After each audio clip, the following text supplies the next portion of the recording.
أعوذ بالله من الشيطان الرجيم. بسم الله الرحمن الرحيم. ألم تر إلى الذي حاج إبراهيم في ربه أن آتاه الله الملك إذ قال إبراهيم ربي الذي يحيي ويميت قال أنا أحيي وأميت قال إبراهيم فإن الله يأتي بالشمس من المشرق فأت بها من المغرب فبهت الذي كفر والله لا يهدي القوم الظالمين۔ کیا تم نے اس شخص کے حال پر غور کیا جس کو اللہ نے سلطنت کیا دے دی تھی کہ وہ اپنے پروردگار کے وجود ہی کے بارے میں ابراہیم سے بحث کرنے لگا؟ جب ابراہیم نے کہا کہ میرا پروردگار وہ ہے جو زندگی بھی دیتا ہے اور موت بھی، تو وہ کہنے لگا میں بھی زندگی دیتا ہوں اور موت دیتا ہوں۔ ابراہیم نے کہا اچھا، اللہ تو سورج کو مشرق سے نکالتا ہے، تم ذرا اسے مغرب سے تو نکال کر لاؤ۔ اس پر وہ کافر مبہوت ہو کر رہ گیا، اور اللہ ایسے ظالموں کو ہدایت نہیں دیا کرتا۔ یہ بابل کا بادشاہ نمرود تھا جو خدائی کا بھی دعوے دار تھا۔ اس نے جو دعویٰ کیا کہ میں زندگی اور موت دیتا ہوں، اس کا مطلب یہ تھا کہ بادشاہ ہونے کی وجہ سے جس کو چاہتا ہوں موت کے گھاٹ اتار دوں، اور جس کو چاہتا ہوں موت کا مستحق ہونے کے باوجود معاف کر کے آزاد کر دوں، اور اس طرح اسے زندگی دے دوں۔ ظاہر ہے اس کا جواب قطعی طور پر غیر متعلق تھا اس لیے کہ گفتگو زندگی اور موت کے اسباب سے نہیں، ان کی تخلیق سے ہو رہی تھی۔ لیکن حضرت ابراہیم علیہ السلام نے دیکھا کہ وہ تو یا تو موت اور حیات کی تخلیق کا مطلب ہی نہیں سمجھتا یا کٹ حجتی پر اتر آیا ہے، اس لیے انہوں نے ایک ایسی بات فرمائی جس کا اس کے پاس کوئی جواب نہ تھا، مگر لاجواب ہو کر حق کو قبول کرنے کے بجائے اس نے حضرت ابراہیم علیہ السلام کو قید کیا، پھر آگ میں ڈالنے کا حکم دیا، جس کا ذکر قرآن کریم نے سورہ انبیاء، سورہ عنکبوت اور سورہ صافات میں بھی فرمایا ہے۔ او کالذی مر علی قریۃ وہی خاویۃ علی عروشها قال انا یحیی هذه اللہ بعد موتها فاماته اللہ 100 عام ثم بعثه قال كم لبثت قال لبثت يوما او بعض يوم قال بل لبثت 100 عام فانظر الى طعامك وشرابك لم يتسنه وانظر الى حمارك ولنجعلك آية للناس وانظر الى العظام كيف ننشزها ثم نكسوها لحما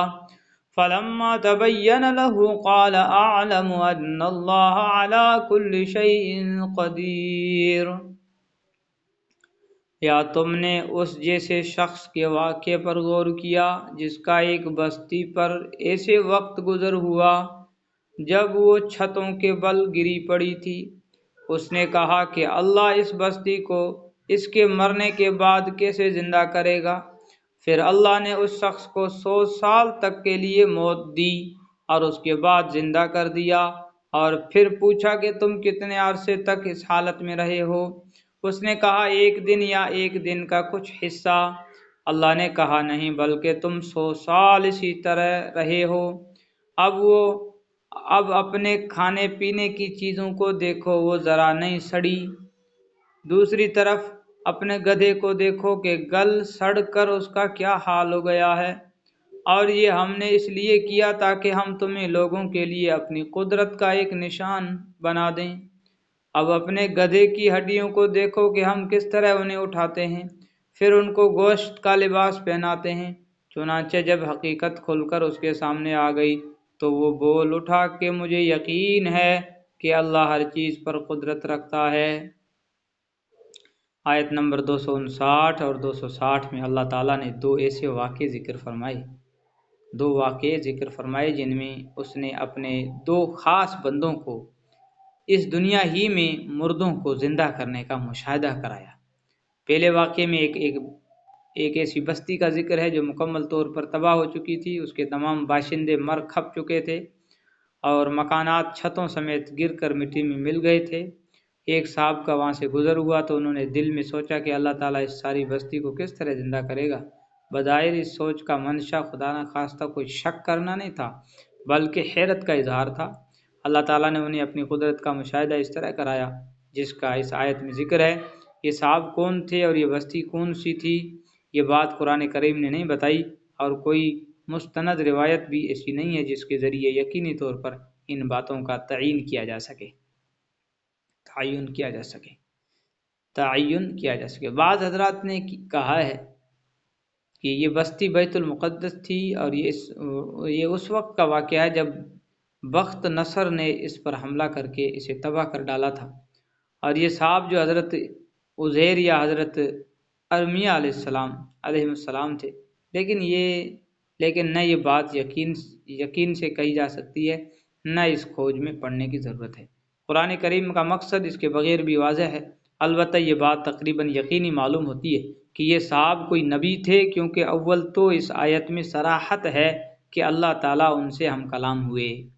نیز اس طرح کے واقعات انبیاء کرام ہی کے ساتھ پیش آتے ہیں۔ دیکھیے نیچے حاشیہ نمبر 177۔ وَإِذْ قَالَ إِبْرَاهِيمُ رَبِّ أَرِنِي كَيْفَ تُحْيِي الْمَوْتَى قَالَ أَوَلَمْ تُؤْمِنْ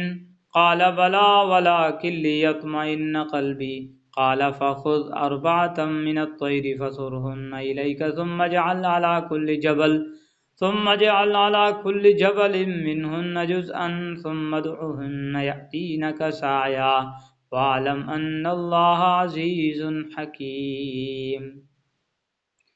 اور اس وقت کا تذکرہ سنو جب ابراہیم نے کہا تھا کہ میرے پروردگار مجھے دکھا دے، میرے پروردگار مجھے دکھائیے کہ آپ مردوں کو کیسے زندہ کرتے ہیں۔ جب ابراہیم نے کہا تھا کہ میرے پروردگار مجھے دکھائیے کہ آپ مردوں کو کیسے زندہ کرتے ہیں، اللہ نے کہا کیا تمہیں یقین نہیں؟ کہنے لگے یقین کیوں نہ ہوتا، مگر یہ خواہش اس لیے کی ہے تاکہ میرے دل کو پورا اطمینان حاصل ہو جائے۔ اللہ نے کہا اچھا تو چار پرندے لو اور انہیں اپنے سے مانوس کر لو، پھر ان کو ذبح کر کے ان کا ایک ایک حصہ ہر پہاڑ پر رکھ دو، پھر ان کو بلاؤ اور وہ چاروں تمہارے پاس دوڑے چلے آئیں گے، اور جان رکھو کہ اللہ پوری طرح صاحب اقتدار بھی ہے اور اعلیٰ درجے کی حکمت والا بھی۔ اس سوال جواب کے ذریعے اللہ تعالیٰ نے یہ بات صاف کر دی کہ حضرت ابراہیم علیہ السلام کی یہ فرمائش خدا نہ خواستہ کسی شک کی وجہ سے نہیں تھی، اور انہیں اللہ تعالیٰ کی قدرت کاملہ پر پورا یقین تھا، لیکن آنکھوں سے دیکھنے کی بات ہی کچھ اور ہوتی ہے۔